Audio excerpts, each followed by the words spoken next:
So ఇందులో ఆహారం పాత్ర కూడా ముఖ్యంగా సార్. మంచి మాట అడిగారు. ఆహారం అనేది ఆలోపతి వైద్యంలో ఆహారం కొన్ని చాలా లిమిటెడ్ కండిషన్స్లో తప్ప సహజంగా ఆహారం మీద నియంత్రణ ఉండదు. ఉదాహరణకి గౌట్ ఉన్న వాళ్ళలో ప్రోటీన్ ఎక్కువ తినకూడదని అటువంటివి చెప్తారు. సాధారణంగా చెప్పాలంటే ఆహారానికి ఆ పరిభాషలో ఏంటంటే పెద్ద సంబంధం లేదు. కానీ మన ఆయుర్వేదంలో మాత్రం you are what you eat. నువ్వు తీసుకున్న ఆహారాన్ని బట్టే ఉంటుందని చాలా బలమైనటువంటి అనుబంధం ఉంది, రిలేషన్షిప్ ఉంది ఆహారానికి ఆరోగ్యానికి. అంత ఉంది. నేనైతే గట్టిగా నమ్ముతాను, తీసుకునే ఆహారాన్ని బట్టే అతని యొక్క స్వభావం, ఆరోగ్యం, స్వరూపం కూడా అని నా అభిప్రాయం. ఉదాహరణకి రూపము స్వరూపము తప్పకుండా మాంసాహారులు ఎక్కువ మాంసం తీసుకునే వాళ్ళు కొంచెం అగ్రెసివ్ నేచర్ ఉంటుంది. తర్వాత జీర్ణ వ్యవస్థ అంత బాగా పనిచేయదు. అందువల్ల మలబద్ధకం దగ్గర నుంచి ఇప్పటికే నిరూపణ అయిన దాని ప్రకారం యూరోపియన్స్లో వాళ్ళు రోజువారీ మాంసం ఎక్కువ తీసుకొని కార్బోహైడ్రేట్ తక్కువ తీసుకుంటాం. అంటే కూర ఎక్కువ తీసుకొని మనం రివర్స్, మనం అన్నం తింటాం, అన్నం తినడానికి కొంచెం కూర కావాలని కొంచెం వేసుకుంటాం. అందువల్ల ఏంటంటే మనకు మోషన్ అదంతా ఫ్రీ అయ్యేసి ఈ పెద్ద పేగుకు సంబంధించినటువంటి క్యాన్సర్ కానీ అటువంటి జబ్బులు చాలా తక్కువ కంపేర్ టు దెమ్. అక్కడ చాలా ఎక్కువ. కారణం ఏంటంటే one of the reason, direct reason చెప్పింది శాస్త్రీయంగా అధ్యయనం చేసి తెలుసుకున్నది ఏంటంటే ఈ ఆహారపు అలవాట్ల వల్ల.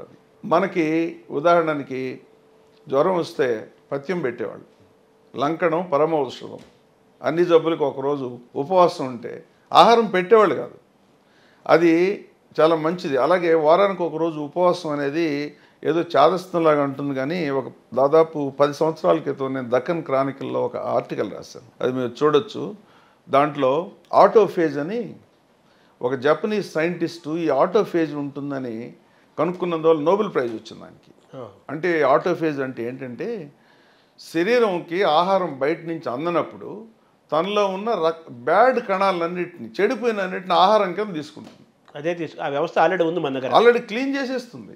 మీరు ఎప్పుడైతే బయట నుంచి ఆహారం అందలేదో శరీరంలో మొదట ఏది తింటే తను తినాలి కదా, ఆ తినాలి శక్తి కావాలంటే బ్యాడ్ కణాలను ఉపయోగించుకుంటాం. ఆ బ్యాడ్ కణాలే ఆ రోగ నిరోధక కణాలు అంటారు. అదే అంటే ఉపవాసం జరుగుతుంది. ఉపవాసం ఉన్నప్పుడు అటువంటిది ఆ రోగాన పడ్డ కణాలు అనేవి ఉండడానికి తక్కువ అవకాశం ఉంటుంది. దాన్ని అంతా ఎలిమినేట్ చేస్తుంది, శరీరం నుంచి పంపించేస్తుంది. అతను శాస్త్రరీత్యా నిరూపణ చేశాడు ఆటోఫేజ్. ఇవన్నీ మన వాళ్ళు ఉపవాసం ఎప్పుడు వందల సంవత్సరాల నుంచి పాటిస్తున్నారు. లంకణం పరమౌషధం, you are what you eat. ఆహారం ఏంటి? వాయువు, పిత్తము, వాతము, 3 చెప్తారు కదా ప్రముఖంగా వాళ్ళు. పిత్తము, వాతము, కఫము. ఈ 3 యొక్క బ్యాలెన్స్ తప్పినప్పుడే అన్ని జబ్బులకు కారణం అంటాడు ఆయుర్వేదం చెప్తుంది. ఆయుర్వేదం అని అంటే అసలు శరీరానికి సంబంధించిన శాస్త్రం, అది ఆయుర్వేదం. కరెక్ట్, అది ఉపవేదం. వేదాల్లో ఉపవేదం శరీరానికి సంబంధించినటువంటి వేదం. ధనుర్వేదం అంటే విద్యకు సంబంధించిన వేదం. ఆ శరీరానికి సంబంధించిన వేదం ఆయుర్వేదం. వేదం అంటే విద్య. అయితే కాలక్రమేణా ఏమైందనంటే మనకి ఈ 100 సంవత్సరాల నుంచి విదేశీ దండయాత్రలు అయితే పరిపాలన ఉండి క్రమేపీ ఏదైతే మనకు ఒకప్పుడు అద్భుతంగా పనిచేసినటువంటి ఈ సైంటిఫిక్ నాలెడ్జ్ అంతా కూడా కాలక్రమేణా వెనకబడిపోయింది. ఇప్పుడున్న ప్రభుత్వాలు, ఇప్పుడు ముఖ్యంగా ప్రజెంట్ ప్రభుత్వం ఈ ఆయుష్ అని పెట్టి దాంట్లో ఉన్న సత్యాలన్నీ తీసుకొచ్చి దాన్ని ఇంకా ముందుకు తీసుకెళ్లాల్సిన అవసరం ఉంది. ఆహారం అనేసరికి ఆయా ప్రాంతాల యొక్క శీతోష్ణ పరిస్థితులు, పూర్వ జీన్స్, వాటిని దృష్టిలో పెట్టి కూడా ఒక్కొక్క ప్రాంతానికి ఒక్కొక్క ఆహారం ఉంది కదా. అలా కంపేర్ చేసుకుంటే మన తెలుగు వాళ్ళ ఆహార విధానం, బ్రేక్ఫాస్ట్, లంచ్, డిన్నరు, మన పదార్థాలు, ఆహార విధానం కరెక్టేనా మన హెల్త్కి? ఎందుకు కరెక్ట్ కాదండి? వేల సంవత్సరాల నుంచి అటువంటి జీవన శైలికి అలవాటు పడ్డాము, జీవించారు, అన్ని విధాలా సరిపోయింది. ఇప్పుడు కాలక్రమేణా మార్పులను అనుసరించి తర్వాత ఇప్పుడున్నటువంటి ఇతరత్ర ప్రభావాలు, ఉదాహరణకి ఇక్కడ పెరిగిన వాడు అమెరికా వెళ్తున్నాడు, అక్కడ ఆహారపడ అలవాట్లకు అలవాటు పడుతున్నాడు కదా. శరీరం వీటన్నిటిని తట్టుకోగలదు, అది పెద్ద సమస్య కాదు. కాకపోతే ఇందాక నేను చెప్పినట్టు చిన్న ఉదాహరణకి మనం ఫైబర్ డైట్లో నుంచి ఆహారం బల్కీగా ఆకుకూరలు, కాయగూరల్లో శరీరానికి కావాల్సినటువంటి ఎనర్జీ తక్కువ ఉండి, కెలోరీస్ తక్కువ ఉండి, పీచు పదార్థం ఎక్కువ ఉంటుంది. ఈ పీచు పదార్థం శరీరం నుంచి విసర్జించబడుతుంది కాబట్టి అది మలం రూపంలో ఎక్కువ మోతాదులో వెళ్తుంది కాబట్టి చాలా అవసరం, మలబద్ధకం రాదు.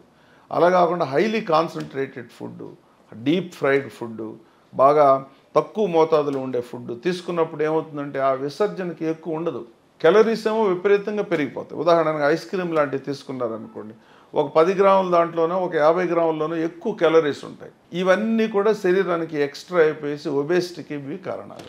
అంటే కార్బోహైడ్రేట్స్, ప్రోటీన్స్ ఇలా ఇవన్నీ కూడా సమతుల్య ఆహారం మన ఆహారంలో ఉందంటారు, మన ఆహార విధానంలో. అంటే సహజ సిద్ధంగా ఉండే ఆహారంలో సమతుల్యం ఉంటుంది. ఉదాహరణకి బియ్యం, దంపుడు బియ్యము లేదు ఎక్కువ పాలిష్ లేకుండా ఉన్న బియ్యం అనుకోండి, అందులో ఏమవుతుందంటే పై పొరల్లో కొన్ని విటమిన్స్ ఉంటాయి బాడీకి అనుకూలంగా ఉండేటట్టు. అలాగే ఉడకబెట్టిన కాయలు, ఆకులు అనుకోండి, కొన్ని క్యాలరీసు, అలాగే అందులో విటమిన్స్, తర్వాత ఇతరత్ర సూక్ష్మ పోషక పదార్థాలు, ఇప్పుడు కాల్షియము, ఐరను, ఇవన్నీ కలిపి అన్నీ కూడా ప్రకృతిలో అన్నీ అమర్చి ఉంటుంది. ఎందుకు అమర్చి ఉంటుందో ఏమో కానీ జీవనానికి కావాల్సినటువంటి అన్నీ కూడా అందులో ఉన్నాయి. ఇందులో ఉందా, అందులో ఉందా, ఏ దేంట్లో ఎంత ఉందని తెలుసుకోవడం మీ సమస్య. కానీ అన్నిట్లో ప్రతి ఒక్కటి ఉంది. అదే కదా ఆయుర్వేదంలో, for every disease already there is solution available, but you have to go and find it. ఓపిక ఉండాలి, మనకి ఓపిక ఉండాలి. So minerals, carbohydrates, vitamins, proteins అన్నీ కలిసిన ఆహారం మన తెలుగువారి ఆహారం అని మనం చెప్పుకోవాలి. ఆహారాన్ని పాటిద్దామంటారు. తెలుగువారే కాదండి, ఐ మీన్ ఆ మాటకు వస్తే ప్రతి జాతిలో కూడా మాట్లాడుకోవాలి కాబట్టి ప్రతి దాంట్లో కూడా తీసుకునే దాంట్లో మన రొటీన్ ఆహారంలో అన్నీ ఉన్నాయి. కాకపోతే ఇవాళ సడన్గా మన దేశంలోనే కాదు, పాశ్చాత్య దేశాల్లో కూడా సహజ సిద్ధంగా లభించే ఆహారాన్ని రకరకాల ట్విస్ట్ చేసి, కమర్షియలైజ్ చేసి, కాన్సన్ట్రేట్ చేసి, దాన్ని బాగా కండెన్స్ చేసి తక్కువ మోతాదులో ఎక్కువ అది ఇదని చెప్పి ఇచ్చినందువల్ల ఏంటంటే ఈ జీర్ణ వ్యవస్థ ఉంది కదా, ఈ వ్యవస్థకి ఇందాక మీకు చెప్పినట్టు ఆ వ్యవస్థకు కావాల్సినటువంటి చైతన్యము, కావాల్సినటువంటి స్టిమ్యులస్ అవేమి లేకుండా అన్నీ రెడీమేడ్గా ఇచ్చేస్తే రిమోట్ కంట్రోల్లో టీవీ ఆన్ చేసినట్టే. అవాయిడ్ వైట్స్ అంటున్నారు. మన పాలు, అన్నము మనకు వేల సంవత్సరాల నుంచి అలవాటు అయిన ఆహారం, అది చాలా తప్పు అని నా అభిప్రాయం. మరి ఎక్కడి నుంచి వచ్చిందో కానీ అవాయిడ్ వైట్స్ అనేది, పాలు అనేది వేల సంవత్సరాల నుంచి కాదు, లక్షల సంవత్సరాల నుంచి జీవ పరిణామ క్రమంలో తల్లి దగ్గర నుంచి పెరుగుతున్నటువంటి బిడ్డకి, అది ఒక దూడ కావచ్చు లేకపోతే ఇంకోటి కావచ్చు, ఏ జంతువైనా క్షీరదాలన్నిటిలో ఈ పాలల్లో మాంసకృతులు ఉంటాయి అంటారు. అన్నీ అంటే ఒక బిడ్డకి ఎదగడానికి, మెదడు ఎదగడానికి, శరీరం ఎదగడానికి, ఎముకలు ఎదగడానికి, అంతర్గతంగా ఉన్న అన్ని అవయవాలు ఎదగడానికి కావాల్సినటువంటి పోషక పదార్థాలన్నీ ఆ పాల్లో ఉంటాయి. అలాగే ఎగ్ అంటే నమ్మకాల ద్వారా, తర్వాత రిలీజన్ ద్వారా కొంతమంది తినకపోయినా కూడా ఎగ్ నా ఉద్దేశంలో ప్యాకేజ్డ్ ఫుడ్. ప్యాకేజ్డ్ అంటే శరీరానికి కావాల్సిన అన్ని కూడా ప్యాక్ చేసి అందులో పెట్టేసింది. ఎలా పెట్టేసిందంటే, ఒక కోడి గుడ్డు పెట్టిన తర్వాత ఆ గుడ్లో మామూలుగా సొన ఉంటుంది. 21 రోజుల తర్వాత ఒక కోడి పిల్ల వచ్చి దానికి ముక్కు, దానికి వచ్చేసి ఈకలు, గుండె, కాళ్ళు, తర్వాత ఊపిరితిత్తులు, పేగులు, తర్వాత కాలేయం, అన్ని ఆర్గాన్స్ ఏర్పడడానికి కావాల్సినవన్నీ అందులోనే చూసింది. ఎందుకంటే సీల్డ్, బయట నుంచి ఏమి రావు, తల్లి ఏమి ఇవ్వదు, ప్యాక్డ్ అంటే ఒక పూర్తి 100కి 100 పాళ్ళు జీవానికి కావాల్సిన అన్ని కూడా ప్యాక్ చేస్తున్నాయి. ఎగ్ తర్వాత అలాగే మిల్క్, దాన్ని బ్యాన్ చేయడం అంటే అది చాలా దౌర్భాగ్యమైనటువంటి ఆలోచన. అన్నం కూడా వద్దంటున్నారు కదా, చాలా అన్నం అంటే ముఖ్యంగా మన భారతదేశంలో, ముఖ్యంగా సౌత్ ఇండియన్స్లో మనం కార్బోహైడ్రేట్ ఎక్కువ తీసుకుంటాం. ఎందుకంటే మన మేజర్ స్టేపుల్ ఫుడ్ రైస్. ఆ రైస్ కూడా బాగా పాలిష్ చేసినందువల్ల వెంటనే అది షుగర్ కింద మారుతుంది. ఈ మారినందువల్ల ఎక్కువ మోతాదులో రైస్ తీసుకున్నందువల్ల సమతుల్యం ఉండదు. తీసుకున్నందువల్ల ఏమవుతుందంటే ప్యాంక్రియాస్ మీద ఒత్తిడి పడి ఎక్కువ ఇన్సులిన్ తయారు చేయాల్సి ఉంటుంది. ఆ షుగర్నంతా మార్పు చేసి శరీరంలో నిల్వ చేయాలి, ఇన్సులిన్ చేసే పని అది చేయలేదు కొంతకాలానికి, అందుకని డయాబెటీస్ ఎక్కువ వస్తుంది. అదే దక్షిణ భారతదేశం ముఖ్యంగా గోధుమలు తినేవాళ్ళల్లో గోధుమ కొంచెం గట్టిదనం ఉంటుంది, అంత సులభంగా రాదు అందులో ఉండే గ్లూకోజ్. రైస్లో ఇన్స్టెంట్, మనం రైస్ ఎప్పుడైనా బియ్యం నమిలారా, తీయగా ఉంటాయి. ఒట్టి ఎందుకుంటాయి, నోట్లో నుంచి షుగర్ రిలీజ్ అవుతుంది. లాలాజలంతో బియ్యం కలిసినప్పుడు అందులో ఉన్న టైలిన్ అనే ఎంజైమ్ ద్వారా అక్కడ ఉన్నటువంటి పిండి పదార్థం గ్లూకోజ్గా మారిపోద్ది. ఇక్కడే సహజంగా జరుగుతుంది. లోపలికి వెళ్ళే లోపల ఇన్స్టెంట్గా విత్ ఇన్ మినిట్స్లో. అందుకని అన్నం తిన్న వెంటనే షుగర్ 138, 370, 400. సో విపరీతమైన ఒత్తిడి జరిగి కొంతకాలానికి ఆ పనిచేసే వ్యవస్థ తగ్గిపోయి అది డయాబెటీస్ వస్తుంది. అందుకని రైస్ తగ్గించమంటారు. రైస్ ఆపేయమనడం చాలా తప్పు. రైసు మనం సహజంగా మన ఇంట్లో మోతాదు మించి తింటున్నాం. సమతుల్యంగా కొంత రైసు, కొంత ఆకుకూరలు, పచ్చళ్ళు, కొన్ని మాంసకృతులు ఉండే ఇవన్నీ సమతుల్యంగా బ్యాలెన్స్డ్గా తీసుకోవాలి. అంతేగాని బ్యాన్ చేయడం అనేది చాలా తప్పు. అంటే ఒకప్పుడు అన్నం ఎక్కువ తిన్నా మీరు చెప్పిన తిన్నప్పటికీ కూడా శారీరకమైన వ్యాయామం కాబట్టి ఆ గ్లూకోజ్లన్నీ వెంటనే ఉపయోగపడేది, ఇప్పుడు ఉపయోగపడేది. శారీరక వ్యాయామం ఉండేది. మానసికంగా ఇంత ఒత్తిళ్ళు ఉండకపోవటం వల్ల అన్నం వాళ్ళని హామ్ చేయలేదు. ఇప్పుడు హామ్ చేసే పరిస్థితులకు మనం వచ్చాం కాబట్టి హామ్ అంటే ఏం లేదు, రెండు రకాలుగా అండి. షుగర్ పెరిగిపోవడం ఒకటి, రెండోది క్యాలరీస్ పెరిగిపోవడం. అయితే ఆహారం చాలా ముఖ్యమైనది మనిషికి. కానీ పొల్యూషన్ పెరిగిపోతున్న మనం ఇటువంటి ఆహారం తింటుకో, ఇది ఎంతవరకు కరెక్ట్? ఈ ఆహారం, ఏ ఆహారం? ఇప్పుడు మనం తింటున్న ఆహారంలో కూడా పొల్యూషన్ ఉంది. అలాగే దానికంటే పొల్యూషన్ హెల్తీ ఫుడ్ కాదంటున్నారు. పొల్యూషన్ అనే దానికంటే దాన్ని కలుషితమైనటువంటి ఆహారం. ఈ కలుషితాలు అంటే చెడిపోయినవని కాదు, ప్రిజర్వేటివ్స్. ఇప్పుడు ఈ ఆహారాన్ని నిల్వ చేయడానికి రకరకాల రసాయనాలని కలుపుతారు.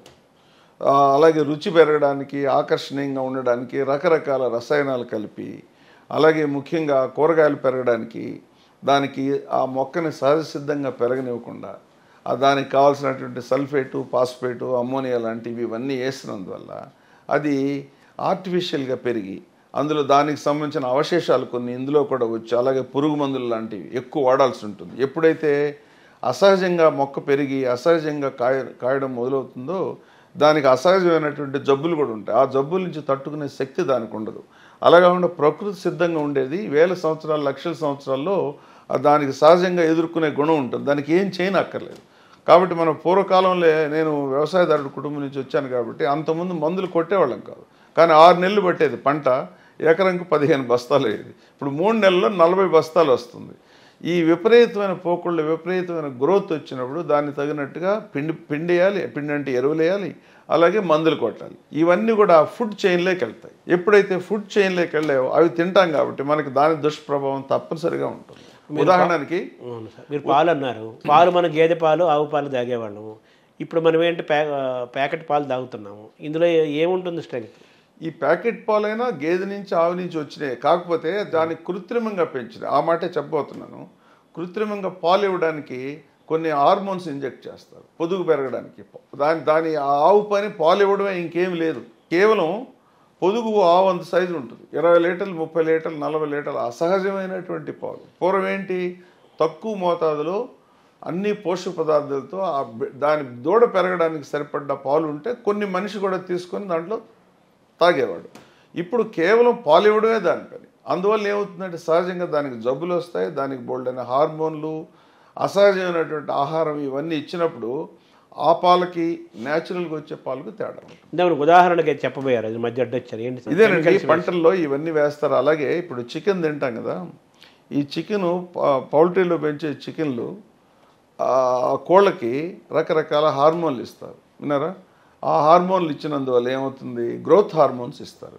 ఆ గ్రోత్ హార్మోన్స్ తక్కువ మోతాదులో అందులో నుంచి వచ్చి ఈ ఫుడ్ చైన్లోకి వెళ్తుంది. ముఖ్యంగా చిన్నపిల్లలు పెరిగే సమయంలో ఇవి తీసుకున్నప్పుడు ఆ హార్మోన్లు కూడా ఈ గ్రోత్ మీద, ఈ బిడ్డ పెరుగుదల మీద కూడా ప్రభావితం చూపుతున్నాయి అని కొన్ని స్టడీస్ ఉన్నాయి. అందువల్ల ఏంటంటే చాలా ఇంతకుముందు కంటే కూడా పొడవు పెరుగుతున్నారు. తల్లిదండ్రుల కంటే పిల్లలు పొడవు పెరుగుతున్నారు ఇప్పుడు, వస్తా కదా? అవును, చాలా పొడవు. అంటే మంచి ఆహారం తీసుకోవడం వల్ల అని చెప్పొచ్చు. రెండోది కొంత సందేహం అయింది ఏంటంటే అందులో ఉన్న హార్మోన్స్ కూడా ఈ గ్రోత్ని స్టిమ్యులేట్ చేసి పొడవు పెరగడానికి ఉపయోగపడుతున్నాయి. 7 అడుగులు 6 అంగుళాలు ఉండేవాడు గట్టయ్య. సహజంగా ఈ హార్మోనల్ ఇన్బ్యాలెన్స్ అంటారు అది ఒక రకంగా. అంటే హార్మోన్స్ ఇచ్చినప్పుడు పెరిగే వయసు, ఇప్పుడు ఉదాహరణకి 15 సంవత్సరాల వరకు బాలికలు పెరుగుతారు, 17 వరకు బాలురు పెరుగుతారు, తర్వాత పెరగరు. ఎక్కువ తింటే పొడిగేదే ఉండదు, సైడ్ పెరుగుతారు, అంతే, పైకి పెరిగేది ఉండదు, పొడవు సమానం అయిపోతుంది అప్పుడు. కానీ ఆ 15 సంవత్సరాల లోపల కనుక గ్రోత్ హార్మోన్స్ కనుక ఇచ్చినట్లయితే పొడవు పెరుగుతారు, ఎముకలు పొడవు పెరుగుతుంది, హైట్ పెరుగుతారు. ఆ సమయంలో ఎక్కువ ఈ చికెన్ ఇవన్నీ తిన్నందువల్ల అది స్టిమ్యులేట్ అవుతుంది అనేది ఒకటి. రెండోది ఏంటంటే పూర్వం ఆ పెరిగే వయసులో వాళ్ళకి కావాల్సినటువంటి పోషక పదార్థాలు, ఆహారం అంత ఎక్కువగా ఉండేది కాదు కాబట్టి కొంత అదుపులో ఉండేది. ఇప్పుడు ఆ సమస్య లేదు కదా. ఆహారం అవసరానికి మించి అందుబాటులో ఉంది కాబట్టి ఈ పిల్లలు ఎక్కువ ఆహారం తీసుకున్నందువల్ల ఆ వయసులో బలంగా, ఇట్ ఈస్ అ ఫ్యాక్ట్.